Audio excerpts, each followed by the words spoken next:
Sino po naniniwala isang araw, alaala na lang ang payo ng mga magulang mo sa'yo?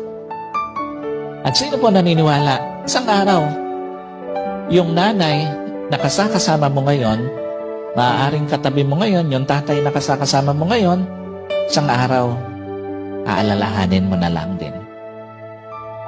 Hindi kayo forever na magkasama. Kaya nga, lahat ng magulang hanggat kasama pa yung anak, gagawin ng lahat. Ipapayo lahat ng mabuti, paaalalahanan ng anak kasi alam niya, isang araw, iiwan niya yung kanyang mga anak. Isang araw, hindi lang payo ng mga magulang mo ang magiging alaala. Kahit magulang mo isang araw, magiging alaala na lang sa buhay mo. Kaya nga napakapalad mo kung may magulang ka pa ngayon na kasama, may magulang ka pa ngayon na nagpapayo sa'yo, may magulang ka pa na nagpapaalala sa'yo. Kasi one day, wala na yan sa tabi mo. Yung mga payo niya, alaala na lang din sa buhay mo.